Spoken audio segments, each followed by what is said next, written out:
అమ్మాయి గారు, అమ్మాయి గారు, అమ్మాయి గారు, ఏంటి అమ్మాయి గారు ఏదో దీర్ఘంగా ఆలోచిస్తున్నారేంటి? ఏమైంది? అన్నయ్య, నీకొక విషయం చెప్పాలి.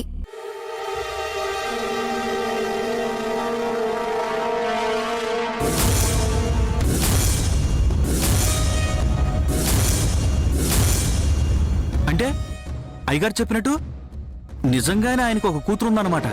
అవునన్నయ్య, బావకి ఒక కూతురుంది. మోహిని అక్క నిజంగానే ఒక పాపకి జన్మనిచ్చి చనిపోయిందన్నయ్య. మరి ఈ విషయం అయ్యగారికి చెప్పారా? లేదన్నయ్య, ఇప్పుడే చెప్పానంటే పాపం తలుచుకుంటూ అదే లోకంలో ఉండిపోతాడు. అందుకే పాపం కనిపెట్టేంత వరకు ఈ విషయం చెప్పకూడదని నిర్ణయించుకున్నాను. అది కాదమ్మాయి గారు, ఆ పాప ఎవరో, ఎలా ఉందో, ఎక్కడుందో తెలియకుండా మనం ఎలా కనిపెట్టగలం? అన్నయ్య, నీకింకో విషయం కూడా చెప్పాలి. నిన్న ఆ పాపం చూసొచ్చి బావ ఏమన్నాడో తెలుసు కదా.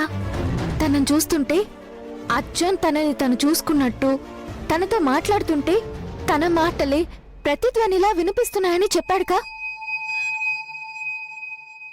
అంతేకాదు, ఆ పాప కళ్ళు చూస్తుంటే అచ్చు మోహిని అక్క కళ్ళలాగే కనిపిస్తోందన్నయ్యా. ఇవన్నీ గమనించాక ఆ పాపే బావ కూతురేమో అని అనుమానంగా ఉంది. అది కాదమ్మాయి గారు, ఏ ఆధారం లేకుండా ఆ పాపే మీ బావ కూతురని ఎలా నిరూపించగలం? అన్నయ్య, పాప ఇక్కడికి వచ్చిన దగ్గర నుంచి బావతో చాలా సంతోషంగా ఉంది. బావ కూడా ఎంతో ప్రేమని చూపిస్తున్నాడు. వాళ్ళిద్దరి మధ్య ఉన్న అనుబంధాన్ని చూస్తుంటే నిజంగా వాళ్ళిద్దరూ తండ్రి కూతుళ్లేమోనని నా మనసుకు అనిపిస్తోందన్నయ్య. అయితే ఒక పని చేద్దాం అమ్మాయి గారు, తన మామయ్య దగ్గరికి అనుకోకుండా వచ్చింది కాబట్టి, ఆ పాపే చెప్పింది కాబట్టి అతన్నే అడిగి ఆ పాప వివరాలు తెలుసుకుందాం. అప్పుడు ఆ పాప ఎవరో తెలిసిపోతుంది కదా. సరే అన్నయ్య, నువ్వు చెప్పినట్టే చేస్తాను. ముందు ఆయన దగ్గరికి వెళ్దాం, పద.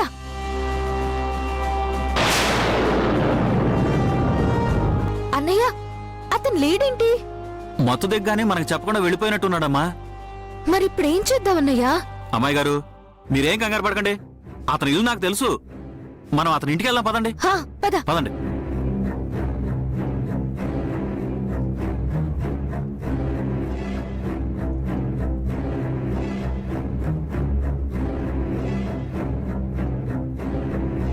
అన్నయ్య, ఇంటికి తాళం వేసిందేంటి? అతను ఇంకా ఇంటికి రానట్టున్నాడు అమ్మాయి గారు. మరిప్పుడేం చేద్దామన్నయ్యా?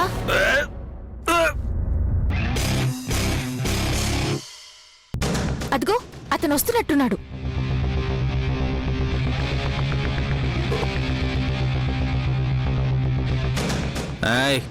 ఎవరు మీరు? మేమెవరో తర్వాత చెప్తాం గానీ ముందు నువ్వు ఒక విషయం చెప్పు. ఏం చెప్పాలి? నీ దగ్గర ఒక పాప ఉంది కదా, ఆ పాప ఎవరు?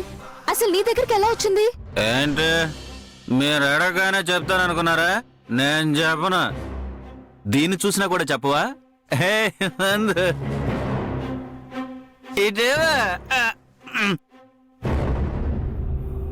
ఇది నీ చేతుల్లోకి రావాలంటే నీ నోటి నుంచి ఒక నిజం రావాలి. అప్పుడే ఇస్తాను. చెప్పు, ఆ పాప ఎవరు? నీ దగ్గరికి ఎలా వచ్చింది? నేను ఒకసారి అడిగి వెళ్ళినప్పుడు అక్కడ కోయవాళ్ళ దగ్గర పాప కనిపించింది. వాళ్ళ పాపను పెంచడానికి ఇబ్బంది పడుతుంటే నేను పెంచుకుంటానని చెప్పి తీసుకొచ్చాను. అంటే ఆ కోయ వాళ్ళు ఆ అమ్మాయి అమ్మా నాన్నలా? మరి ఆ అమ్మాయి అమ్మా నాన్న ఎవరు? నాకు తెలీదు. కాకపోతే ఆ పాపకు తన తల్లి అడవిలో జన్మనిచ్చి చనిపోతే కోయ వాళ్ళు చూసి ఆవిడ ఫోటో గీసి పాపకి ఇచ్చారు. అప్పుడప్పుడు ఆ ఫోటో చూసి తన తల్లిని గుర్తు తెచ్చుకుంటూ ఉంటుంది. ఇప్పుడు ఆ ఫోటో ఎక్కడుంది? ఫోటో ఎప్పుడు ఆ పాప దగ్గరే బ్యాగ్ లో ఉంటుంది. అన్నయ్య, అయితే పాప దగ్గరున్న కవర్లో చూస్తే తన తల్లి ఎవరో తెలిసిపోతుంది కదా. పద పద. నా ముందు చేయాలండి. పద.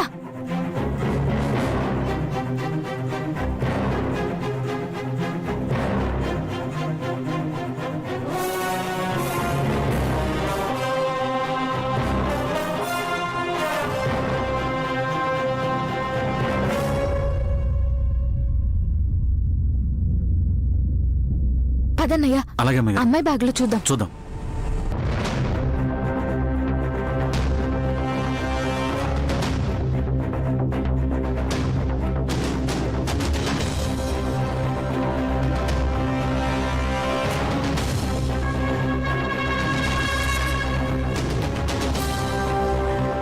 అంత వెతికినా కనిపించలేదంటే ఆ పాప ఎక్కడో పెట్టుంటుందమ్మా.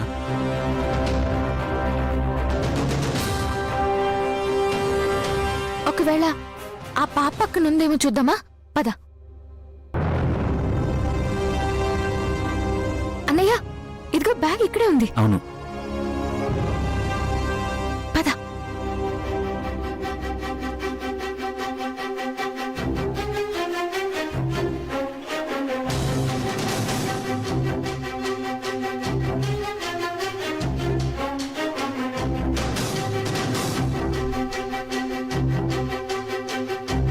ఇదేంటన్నయ్య, ఇందులో మోహిని వాళ్ళ అమ్మ ఫోటో కనిపించట్లేదేంటి? ఛ! ఆ ఫోటోని బట్టి తన తల్లి ఎవరో తెలుసుకుందాం అనుకున్నాను. ఇలా జరిగిందేంటన్నయ్యా? బాధపడకండి అమ్మాయి గారు. ఉదయాన్నే పాపను అడిగి వాళ్ళ అమ్మ గురించి మొత్తం తెలుసుకుందాం. అప్పుడు విషయం అంతా తెలిసిపోతుంది.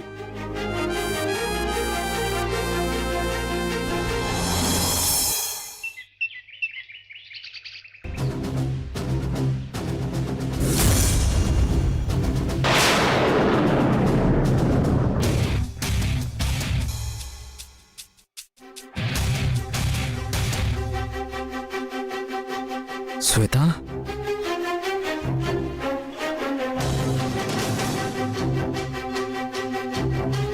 శ్వేత, నువ్వా? అవును బావా, నేనే. సారీ బావా. నీతో పాటు నేను జీవిత ప్రయాణం చేద్దాం అనుకున్నాను, కానీ ఇలా అడ్డంగా రావాల్సిన పరిస్థితి వస్తుందనుకోలేదు. ఏంటి బావా ఇది? నువ్వేంటి ఇలా ఆటో నడపడమేంటి? ఒకప్పుడు అందరి చేత పనులు చేయిస్తూ కోటీశ్వరుడిగా మహారాజులా బతికిన నువ్వు ఈరోజు ఇలా కూలివాడిలా ఆటో నడపడమేంటి బావా? నేను తట్టుకోలేకపోతున్నాను బావా. బావా, నువ్వొక్క మాట చెప్పు బావా. నీ జీవితంలోకి ఆ పూర్వ వైభోగం వచ్చేలా నేను చేస్తాను. తర్వాత మనిద్దరం సంతోషంగా బతకొచ్చు. చూడు శ్వేత, ఒక మనిషి బతకాలంటే డబ్బు అవసరం ఉండొచ్చు, కానీ సంతోషంగా బతకాలంటే డబ్బు ఉంటేనే సరిపోదు. మనల్ని అర్థం చేసుకునే మనిషి, మనల్ని ప్రేమగా చూసుకునే మనిషి తోడు నీడగా ఉంటే ఆ జీవితం చాలా సంతోషంగా ఉంటుంది. ఆ సంతోషం ముందు ఎన్ని కోట్ల ఆస్తున్నా తక్కువే అవుతుంది. నా జీవితంలోకి వెన్నెలొచ్చిన దగ్గర నుంచి ప్రతిరోజు, ప్రతి గంట, ప్రతి నిమిషం ఆ సంతోషాన్ని నేను అనుభవిస్తున్నాను. నాకు మళ్ళీ ఆ పూర్వ వైభవం వచ్చినా, కోట్ల ఆస్తి వచ్చినా, ఈ ఆనందం అంతా నా జీవితంలో నుంచి వెళ్ళిపోయే అవకాశం ఉంది. అందుకే వీటి మీద నేను ఆశపడ్డం లేదు. నాకిప్పుడు ఈ జీవితం కొత్తగా ఎంతో హాయిగా ఉంది. అందుకే నేను ఇలా ఉండడానికి ఇష్టపడుతున్నాను.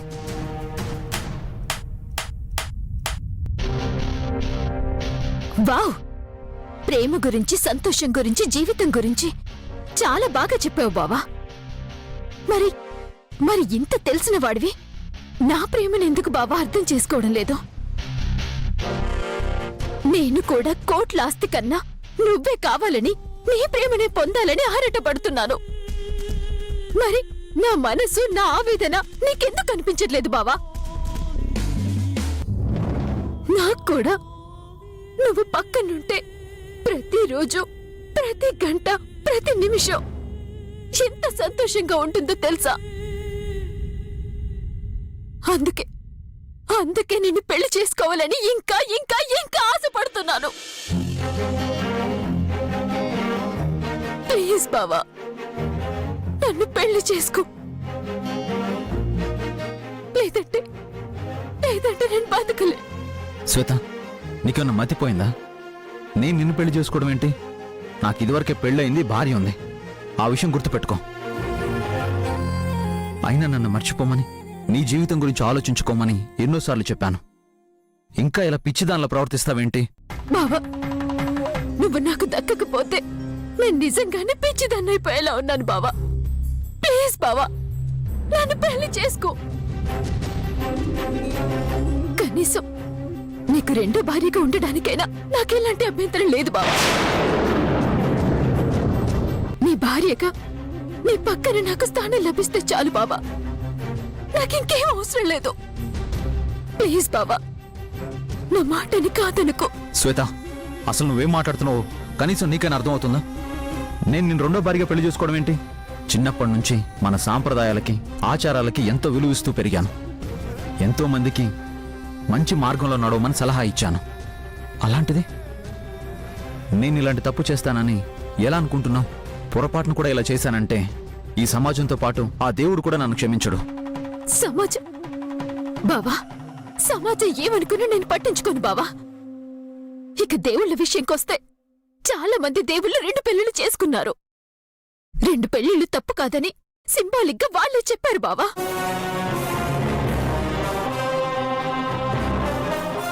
అందుకే నన్ను పెళ్లి చేసుకో బావా. నీకు దండం పెడతాను బావా. అవసరమైతే నీ కాళ్ళు కూడా పట్టుకుంటాను బావా. నన్ను ఏయ్ శ్వేత, పెళ్లి చేసుకో లే, ఏంటిది? బావా. నేను చనిపోవడం అంటూ జరిగితే అది నీ భార్యగాని చనిపోవాలి బావా. ప్లీజ్ బావా, ఇప్పటికైనా నన్ను నా ప్రేమని అర్థం చేసుకో బావా. శ్వేత, అసలు నీకెలా చెప్పాలో నాకు అర్థం కావడం లేదు. నువ్వు చిన్నపిల్లవైతే ఒకలా చెప్పొచ్చు, అమాయకురాలవైతే ఇంకోలా చెప్పొచ్చు. కానీ నువ్వు బాగా చదువుకున్న దానివి, లోక జ్ఞానం తెలిసిన దానివి. అలాంటిది నువ్వు ఇలా ప్రవర్తిస్తుంటే ఏమని చెప్పాలో కూడా నాకు అర్థం కావడం లేదు. చూడు, చివరిసారిగా చెప్తున్నాను, బాగా అర్థం చేసుకో.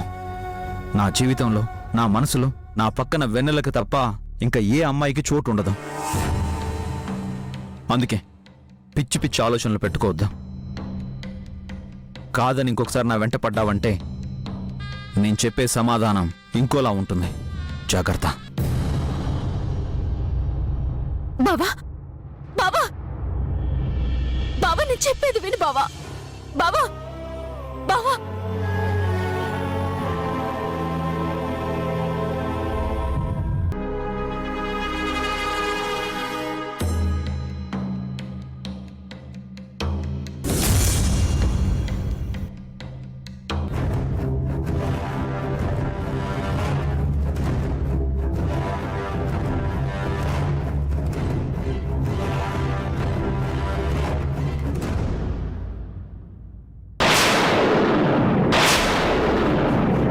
ఏయ్, ఏంటే నిన్నటి నుంచి ఎక్కడే ఉన్నా?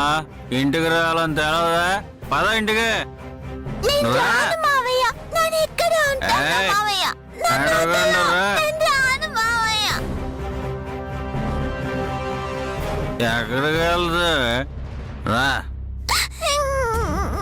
ఏయ్, అడగమాకు అన్నారు.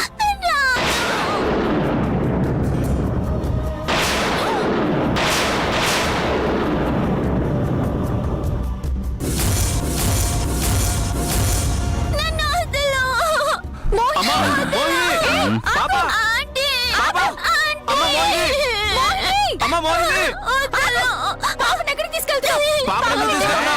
అలా, పాపను వాళ్ళ ఎందుకు కావాలి? అది చెప్పేది గారు నీకెక్కడ ఉంది?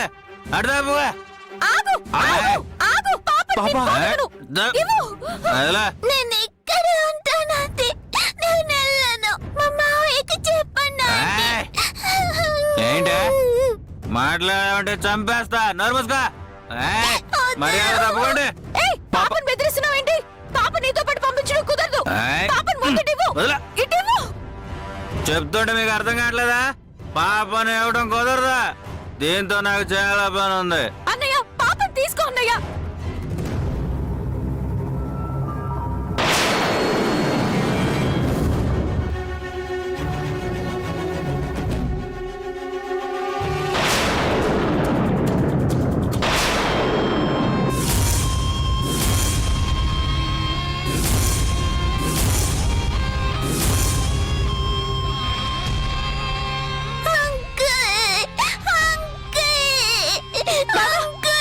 చూడు బాబా, అతను మోహిని బలవంతంగా తీసుకెళ్తున్నాడు. మోహినికి కూడా అతనితో వెళ్ళడం ఇష్టం లేదు బాబా. ఏయ్,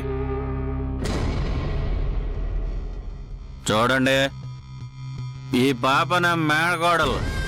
మళ్ళీ మళ్ళీ చెప్తున్నా, దీన్ని తీసుకెళ్లే అధికారం హక్కు నాకున్నాయి.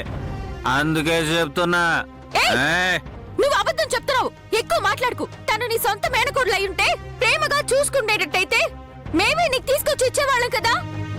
కాదు, తను నీ సొంత మేనకోడలు కాదు. బాబా బాబా, మోహిని చిన్నప్పుడు కోళ్ళ దగ్గర దొరికిందంట. తర్వాత ఇతను అనుకోకుండా అడవికి వెళ్ళినప్పుడు పాపని నేను పెంచుకుంటానని చెప్పి వాళ్ళ దగ్గర నుంచి తీసుకొచ్చాడంట బాబా. ఆయన ఇది నా మేనగాళ్ళు కాదని నీకెవరు చెప్పారు? రాత్రి తాగిన మైకంలో నువ్వే చెప్పావయ్యా. నేనా? అవును, నువ్వే. మొత్తం విషయం మాకు తెలిసిపోయింది.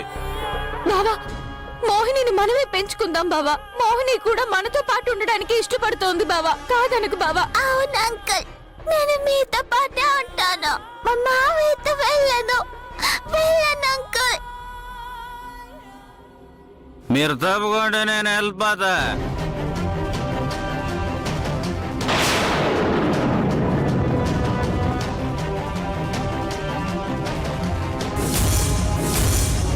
అసలు ఈ పాపను నువ్వెందుకు పెంచుకుంటున్నావురా?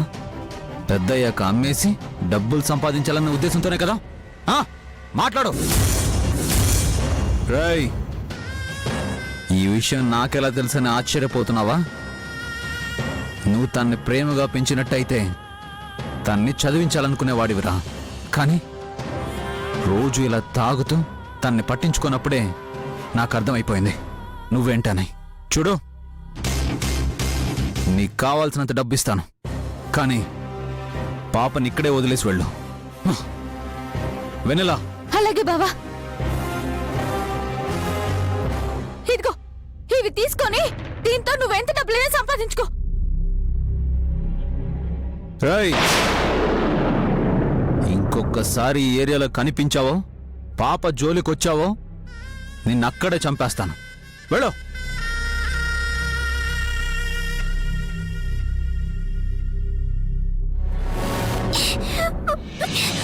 మోహిని, ఏడోకమ్మా.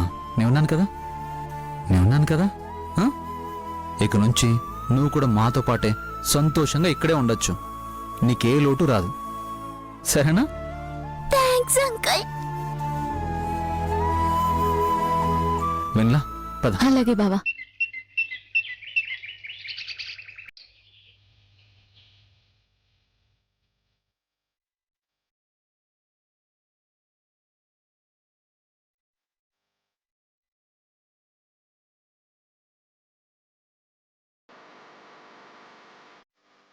వెనలా, వెళ్ళొస్తాను. అలాగే బావా. అమ్మ మోహిని, నేను వచ్చేటప్పుడు నీకోసం మంచి మంచి బొమ్మలు తీసుకొస్తాను, సరేనా? అలాగే uncle. Thank you. Bye. Bye uncle. వెనలా, పాప జాగ్రత్త. బాయ్. బాయ్ తల్లి.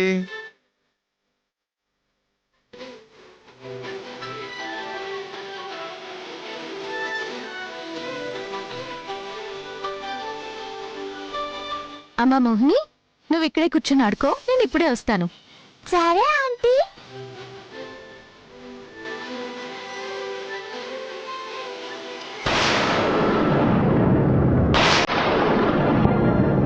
ఇదేంటి, అక్క ఫోటో ఇక్కడుంది.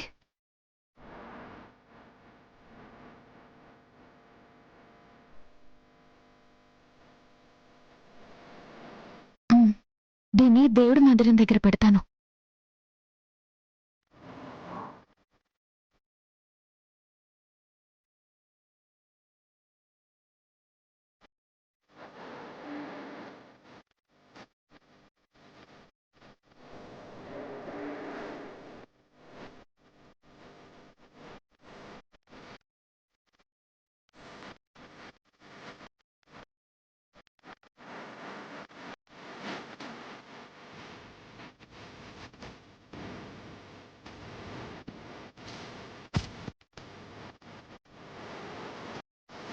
అమ్మా మోహిని, నువ్వు కూడా వచ్చి దేవుడికి దండం పెట్టుకోమ్మా. అంతా మంచి జరుగుతుంది. నిజంగానా ఆంటీ? మనం బాగుండాలని నిస్వార్థంగా దేవుణ్ణి కోరుకున్నామంటే ఆ దేవుడు తప్పకుండా మన కోరికలు తీరుస్తాడు. సరే ఆంటీ, నేను కూడా దండం పెట్టుకుంటాను.